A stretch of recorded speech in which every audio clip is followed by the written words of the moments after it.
So, bali dun sa nakaraang vlog ko na nabanggit ko nga na from 2 ship, naging 3 ship na kami. May mga comment akong nabasa na sinasabi na na-abuse na raw kami. And may mga ilan din naman ako nabasa na parang hindi daw tama yung ginagawa sa amin. So, may isa akong nagustuhan na comment doon na sabi ko nga, ipinimpost ko pa nga siya. Ito, basahin ko sa inyo guys. Sabi niya, Sir Birds, dyan sa naging changes ng work nyo na 3 ship na nga, nag-iisip po ba kayo na lumipat ng work considering na medyo unhealthy yung workload since putol-putol yung tulog? So, kung sasagutin ko siya, ang totoo po kasi niyan, yung 3 shift po talaga namin, wala na talagang tulog. Imagine, 24 hours a day. Tama? Ano po? And then, nag-i-start po kaming pumasok, mag-milking is 6 ng umaga, 2 o'clock ng hapon, at 10 o'clock ng gabi. So, every 8 hours po, nagbi-milking kami. So, kung 6 kami nag-start, 7, 8, 9, 10, mga 4 hours po yung milking namin. Minsan, sumosobra pa kung medyo may trouble. So, kung matapos kami ng 10, 6, 7, 8, 9, 10, 4 hours, meron pa kaming 11, 12, 1, 2, 4 hours magmi-milking na ulit. Yung 4 hours na yon, pahinga na namin yon. Kaya kailangan we just make sure na matapos talaga kami sa loob ng 4 na oras. Kasi kung hindi namin matapos yon ng 4 na oras at sumobra kami doon, ang mangyayari ko, konti na lang yung pahinga namin, papasok na naman kami. So, anong nangyayari? Pagkatapos ng 4 na oras na milking, uuwi kami dito, magluluto, kakain, magpapahinga. Madalas po, natutulog kami, busog pa. Kaya minsan, umuulit na naman nga yung acid reflux ko kasi nakakatulog ako ng medyo busog pa. Kaya ang ginagawa ko na lang, minsan, itinutulog ko na lang muna pagkagising na ako kakain. Minsan naman, pag talagang gutom, susubo na lang muna ako ng konti. Kami na talaga yung nag-a-adjust. So, kung papasok naman kami ng 2 o'clock, 3, 4, 5, 6, matapos kami ng let's say 6. So, ang tulog na lang ulit namin, 7, 8, 9, 10. So, hindi ka naman 10 sakto gigising eh. Gigising ka mga 9:20, magre-ready ka, susubo ka man lang, kahit magtinapay ka, papasok na naman. So, minsan, hindi naman kagad makakatulog. Ang nangyayari sa amin, minsan ay 2 hours na lang yung tulog. Minsan, nahihirapan ka pang gumawa ng tulog. So, to make the story short, putol-putol. Sa maghapon, tutulog kami ng pag-uwi ng umaga, tutulog kami ng mga 2 hours lang. Sa hapon, 2 hours lang. Sa gabi, 2 hours lang. Sa madaling araw, yun nga, yung 2 hours lang ulit. So, putol-putol na 2 hours. Nakakabawi na lang kami is kapag day off. Kasi pumapasok po kami is 6 days straight na putol-putol na 2 hours yung tulog, and then after ng 6 days, mag-day off po kami ng 2 days. So, ang day off po namin dito is rotation. Nag-iiba-iba po. Kaya minsan mapapansin nyo pa iba-iba yung day off ko. For example, ngayon, Monday, Tuesday, next week is Tuesday, Wednesday, sunod is Wednesday, Thursday. Rotation po kasi yung day off namin. Pero kahit naman po anong sabihin ng iba, kasi may mga na-comment din ako nababasa. Doon pa lang sa unang vlog ko, yung farm worker salary, may mga nag-react din akong nabasa doon na sinasabi, ina-abuse kayo dyan kasi yung bayad doon sa OT nyo, lagpas na kayo doon sa 80 hours, dapat OT na yon. Ang totoo po niyan, ayoko na lang muna magsalita kasi nga temporary foreign workers po ako. Sabi ko nga po sa inyo, napakarami kong bagay na natuklasan dito, realization. Hindi lang po dito sa sitwasyon ko at sa sitwasyon ng iba nating kababayan, mapa sa iba't ibang sitwasyon ng pag-apply ng work permit, sa katayuan ng mga temporary foreign workers, napakarami ko pong natuklasan dito na hindi ko masabi-sabi sa vlog. Kasi nga po tayo temporary foreign workers, and even siguro ma-PR na ako, hindi ko pa rin siguro mailalabas yung iba, pero try kong mailabas yung iba na sitwasyon. Kasi nandito tayo sa loob ng Canada. Sabi ko nga doon sa iba, if ever talaga mag-for good ako sa Pinas, siguro doon ko palang masasabi yung mga naging sitwasyon. Ngayon, dahil nandito nga tayo, kumbaga sa bahay ko to, kumbaga pamilya kami dito. Kumbaga kung ano yung problema sa loob ng bahay mo, wag mo na munang ilalabas. Parang ganun po. Kasi kung hanggat kaya naman pag-usapan, pag-usapan na lang muna. Ngayon, kung ang sasabihin naman ng iba ay mali ka din pala, Perds, kasi may abuse nang nangyayari din pala dyan, inililihim mo lang, nananahimik ka lang. Ganito po kasi yan. Hindi po ako maintindihan at maunawaan ng iba kung hindi po pinagdaanan nila yung pinagdaanan ko. pinagdaanan namin nung kasama ko lumipat din dito. Kung ito po, share ko na lang din sa inyo, yung una ko po kasing work na dinatnan, hindi ko na lang babanggitin kung ano yun, mas matindi. Imagine niyo po, may times na papasok ka, hindi ko na i-shortcut ko na lang, hindi ko na ilalahat.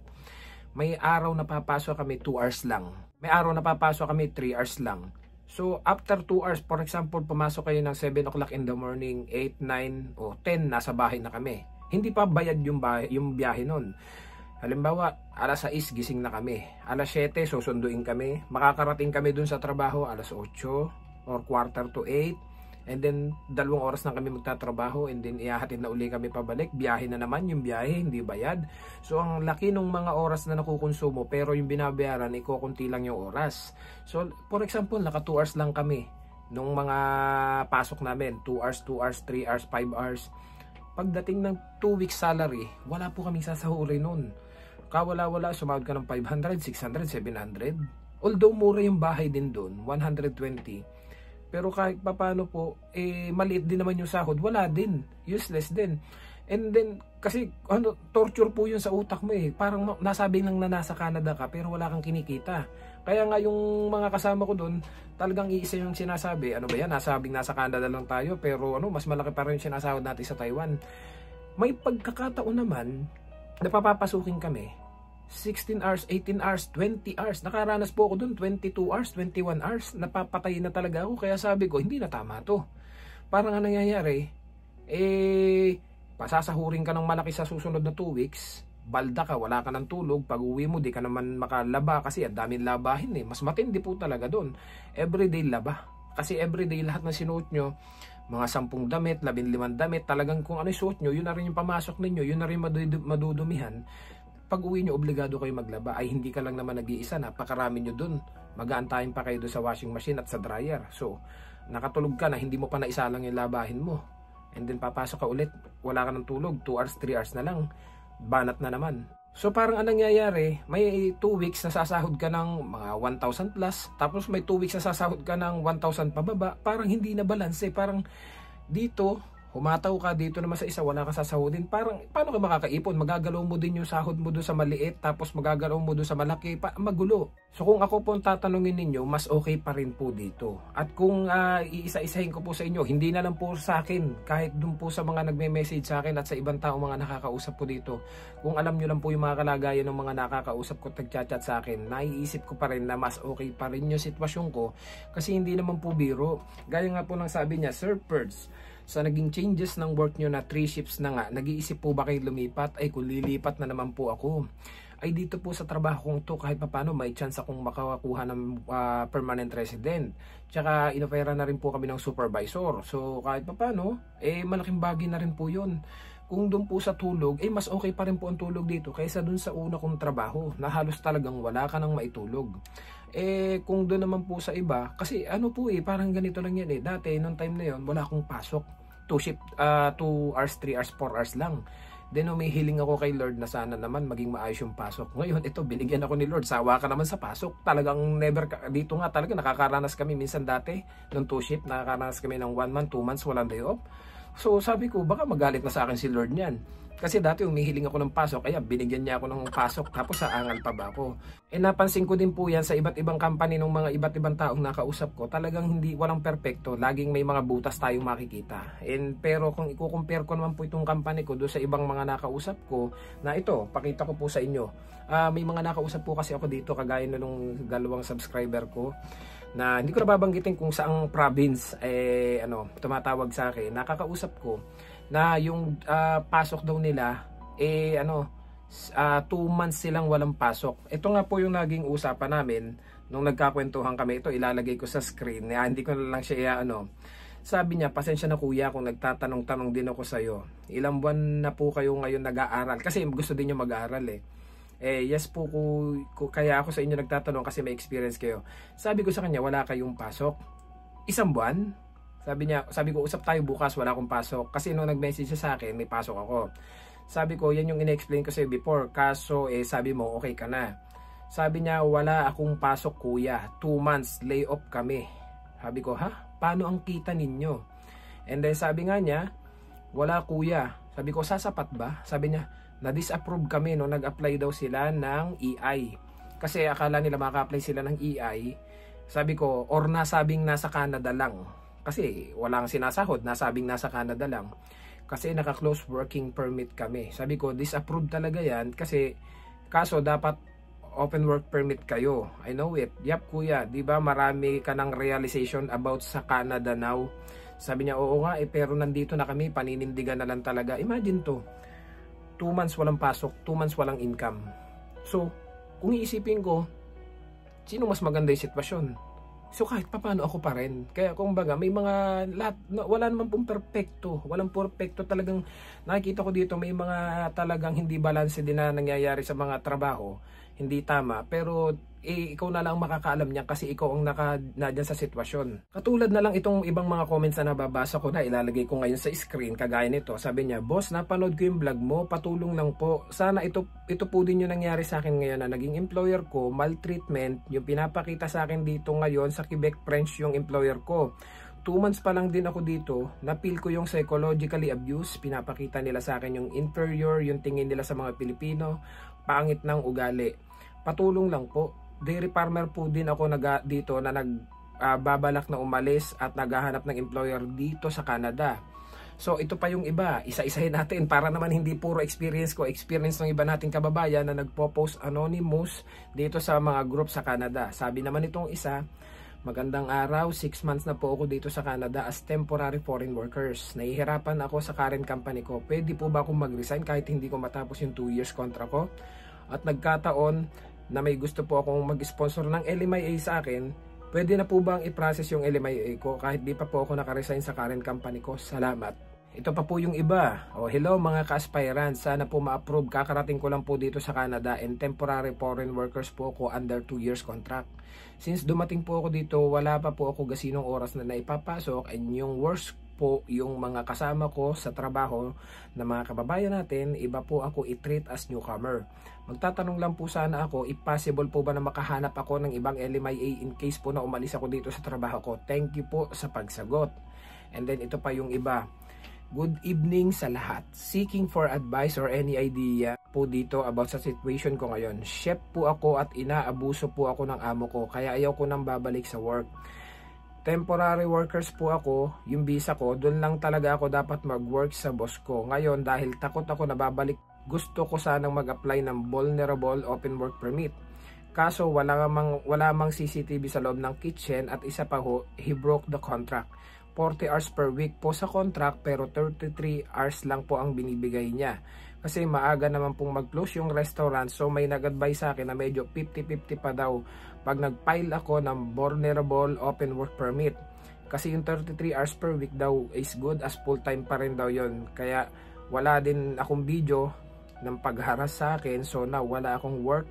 And meron sana akong na-meet na restaurant owner, gusto niya akong bigyan ng LMIA kaso may nagsabi naman na di daw ako ma-approvean kung i-apply ako sa bagong amo ko. Sakali kasi daw close work permit ako sa old boss ko. Totoo po ba? Ano po ba dapat kong gawin para matuloy na yung LMIA na bago sana? Need po ba akong magpa-release sa old boss ko or ano? Salamat po sa idea. God bless po. Ito pa yung iba. Hi po. I just wanted to ask for those temporary workers na nasa Canada na experience the same thing. Si husband has been in CA for 5 months pa lang now so you can imagine na struggle pa rin financially considering marami kaming binabayaran and also getting ready for us to follow there. Ngayon yung store nila is nag-close the whole month of November kasi nag-renovate and no pay sila. Sinabihan lang sila ni employer na mag-apply sila for EI so they could receive benefit from the government. But hindi nila alam na in order to receive the EI, they need to convert their closed working permit to open worker permit na apply for another job while processing the EI. Alam daw ng manager nila pero di nila in-advise kasi magkakabad record daw ang employer. Back to work sila noong December 2. And sabi ng representative na makausap ng husband ko is too late na daw to do the process. So wala silang natanggap na benefits. So as amend sa employer, bibigyan daw sila ng 1K each pero as loan and deduct sa salary. Gigil na gigil ako sa employer niya. Makatarungan ba yung ginagawa nila? If anyone knows a good immigration lawyer, please comment so I could PM you. Thank you. Yan ang sabi niya. And last, ito pa po yung isang mga naglalabas ng sama ng loob dito sa group. Hello mga kabayan, gusto ko lang sanang maghingi ng advice about sa nangyari sa amin dito sa employer namin sa Canada. Hindi kami makapagreklamo kasi natatakot kaming mawalan ng pagkakakitaan or mabakante ng isang araw na walang sahod. Kasi unang-una may binubuhay kaming then nagbabayad pa ng utang. Binibigyan naman nila kami ng 30 hours per week pero ang nakalagay sa contract namin is 35 hours per week. Ngayon sinasabi nila na legal naman daw yung 30 hours na binibigay nila. Then nagsabi sila na after probation and training namin is mag-step back na sila para mas mabigyan kami ng madaming oras. Pero dumaan na ang 3 months at natapos na din ang probation and training, hindi pa nila kami binibigyan ng mas mataas na oras. Then after 3 months, nag-ask kami about sa tips and sabi lang nila is tinanggal na daw yung credit tips. Kaya siya matumal daw kasi ang negosyo. Ngayon nagtatanong kami bakit di na lang sundin yung kontrata na 35 hours. Ang sabi lang nila is 30 lang daw talaga ang ipinasa nila. Pero ang gumawa lang daw ng paraan is yung consultant namin. Then ang hirap na nila minsan intindihin, may ugali silang nakaka-stress. Kaya kahit nasabihin natin hindi pagod sa trabaho, pagod naman ang utak mo kakaintindi. Kasi yung kami nga ay nagpunta din, akala namin kikita kami ng maayos kasi nga alam namin nagbibigay ng madaming overtime or oras dito. Puro sila pangako na pag malapit na yung time na sinabi nila, bigla sila may isisingit na issue or bigla magbabago ng attitude nila. Salamat po. So ayun nga, kung napansin ninyo sa sobrang dami niyan, ang totoo niyan, ang dami pa, hindi ko na isinama dito, tahaba na tong video natin. Napakarami ko pong nare-receive na comments sa YouTube natin and mga messages regarding do sa mga employer nila. Pinirmahan nila is 40 hours, 35 hours, ibibigyan lang doon sila ng 25 hours, 30 hours. Para sa akin po nakaka-torture yun kasi nag-Canada ka kasi ini-expect mo malaki yung kita mo eh. And then marami yung alam naman natin sa Pilipinas, ang expectation pag nasa Canada ka, mapera ka, marami kang marami kang mapoprovide, marami kang may papadala sa Pilipinas. Kaya nga lang sa sitwasyon nila, ang totoo niyan, ang dami ko po ditong namimit na ganyan. Walang sinasahod. Tapos pag nakikita ko sila na nag-i-enjoy naman silang i-flex yung mga bagay na napoprovide nila dito, tapos may magko-comment, wow, astig, nasa Canada ka na tol, nasa Canada ka na pre. Pero yung sitwasyon ng tao, hindi nila alam. Kaya nga nakikita ko yung iba na alam ko yung talagang sitwasyon na talagang walang kinikita, na walang naiipon. Then makakabasa ako sa mga comments na parang yung nagko-comment inggit na nasa Canada. Hindi lang nila alam yung sitwasyon. Kaya yun po yung madalas na binabanggit ko, yung reality dito sa Canada eh. Kasi ang nangyayari, yung mga wala pa dito sa loob ng Canada, sobra-sobra yung expectation. Marami po kasi ako ditong nakikita na talagang ganan yung sitwasyon, walang inooras, or meron mang sumasahod naman ng tama, normal, 1,000 per 2 weeks, 1,200 per 2 weeks, pero ang mahal ng accommodation, sobrang taas ng accommodation nila. So dumadaing, umaaray sila kasi wala ding natitira. Meron namang mababa nga yung accommodation, pero ang nangyayari naman, wala namang kinikita kasi nga yung oras nila 30 hours lang. Yung dating pinanggalingan ko na sinasabi ko sa inyo, nung minsan lang ay may mga nagme-message dito sa kasama ko na umaaray kasi may mga hulugang sasakyan, tapos nawalan sila ng pasok, nagkaroon ng na bird flu. Ganun po kasi minsan sa farm, lalo na do sa mga sa mga manukan, pag nagkaroon ng peste, wala silang pasok, wala silang uhulihan ng manok, kadalasan pinapahiram pa sa ibang kumpanya. Kaya ang nangyayari, agawan sa oras. May mga kumpanya po kasing gano'n na nag-aagawan sa oras kapag gano'n na nangyari sa'yo. Kaya yung iba, sabi nga ni Idol Inags, ikaw na naman ang isa-shoutout ko dito. Sabi nga ni Idol Inags, may mga magkakatrabaho sa isang bahay na kung minsan naiinggit kayo, di ba? Kasi gano'n kami, may nakausap ako dito nung wala pa kami dito sa Canada. Pag nakakakita kami nung grupo-grupo nasa isang bahay, puro Pilipino, parang wow, ang saya naman nun. Grupo-grupo, sama-sama sila. Pero ang totoo po niyan, may mga experiences dito. Sabi nga ni Idol Inags, naranasan ko din yon. Yung sabi niya, na grupo-grupo kayo, magkakasama kayo, pero nagkakaaway-away na kayo dahil sa OT. Bakit po hindi mag-aagawan sa pasok? Kasi may hinulugan. Nag-aagawan na ng OT. Kasi para pang bayad sa kanilang kinukuhang sasakyan. Kaya sabi nga nila, kung kayo ay kukuha ng hulugan sasakyan, walang problema kung kaya nyo talagang i-maintain yung pagbabayad. Pero yung iaasa mo, kukuha ko nito, lahat ng OT ko dito ko ilalagay sa sasakyan. Paano kung nawala yung OT? Paano kung wala kayong inooras? Patay ka, wala kang pambayad niya, mamumroblema ka ngayon doon sa pambayad. Kaya doon po sa nagsasabi na kung hindi ba ako napapaisip na lumipat, hindi na po. Kasi kung okay naman dito yung sahod, ang totoo niyan, okay yung sahod dito. Masaya ako sa sahod dito. Yung sa katawan, kaya naman natin mag-adjust. Di pag uwi, tulog na lang ako. Tapos ang ginagawa ko, nag-adjust na lang ako. Sa day of kung 2 days, magluluto na ako ng ilang putahe. Let's say, magluto ako ng embutido. Magluto ako ng, may bili ako ng lechong manok sa Costco. Ilagay ko na sa rep. Tapos, painit na lang. Tapos, luto ako ng gulay, luto ako ng isda. Ilalagay ko na sa rep para palitan. Pag uwi, microwave. So, hindi na ako nagluluto pag uwi. Pahinga na, kain, tulog. Kaya nakakabawi naman po. Tsaka dito, hindi kami everyday naglalaba. Kasi hindi naman nagdudumi masyado dyan sa baka. Uuwi ka nga diyan kahit na wala kang ligo, matulog ka na, okay lang po eh.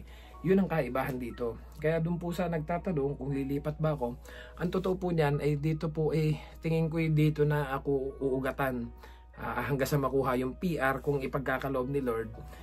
Kasi yung mga pinalitan po namin dito na mga naunang Pinoy, kaya po nag-alisa na dito, nakuha nila yung permanent resident nila dito. Yung mga nauna po dito, mga na-PR na umalis, pumalit naman na iba, na-PR na umalis. Kaya kami, yung mga hindi pa PR, kami na dito. Hopefully, na God's perfect timing kung talaga ipagkakaloob ni Lord. Hopefully, sa pagtsatsaga namin dito at pagtitiis, baka naman magkaroon kami dito ng kaginhawaan sa mga susunod na panahon. Kaya yun lang, tiis-tiis lang talaga. Hindi natin dapat, kailangan ibinabalanse natin At doon naman sa mga may planong lumipat, kailangan ibalanse ninyo. Kung halimbawa naman nahihirapan kayo dyan pero may chance ma-PR, tiis-tiis lang po muna. Kung halimbawa naman talagang mahirap yung trabaho tapos may abuse pa tapos hindi pa kayo pinapasahod ng tama, ay doon kayo mapaisip kasi hindi na balanse. Kaya nga po nasabi ko, itong trabaho ko, itong kumpanya ko ay hindi perfecto. Pero ang tinitingnan ko yung puro good side. Una, sahod, maayos. Tapos may mga support pa kami natatanggap like ground beef, eggs. So laking tipid na, hindi na kami nag-groceries. Yung bahay namin, mura lang. Ayun lang yung trabaho. Ito na yung bahay, hindi na kailangan bumiyahe compare do sa una. So yun lang. Doon na ako tumitingin sa good side. Although hindi to perfecto, gaya ng iniisip ng iba. Sabi ko nga po sa inyo, tiis-tiis lang dahil alam ko, naniniwala ako sa mga susunod na panahon, lahat ng pagtitiis natin dito sa Canada ay may kapalit na kaginhawaan. So sana nasagot kita, si Bal Alawis. Ito yung nagustuhan kong comment of the day dun sa ginawa kong video na nagtatanong siya, medyo nagwo-worry siya na wala na daw kami maayos sa tulog, tapos unhealthy. Totoo po yun, pero kami na lang po yung nag-a-adjust kasi may mga good side pa din naman. So see you guys sa next vlog. Maraming salamat sa panonood. Don't forget to subscribe, like, and share this video para kahit paano may idea kayo do sa mga magpaplanong lumipat na kailangan balanse lang. Kung sa tingin nyo may mga good side pa din naman na makukuha kayo dyan, tiis-tiis lang po muna kasi hindi din po biro maghanap ng LMIA, maghanap ng work permit, lalo pa tayo ay temporary foreign workers lang dito. So see you guys sa next vlog. I love you all. God bless. Bye bye. Yeah. Team 17.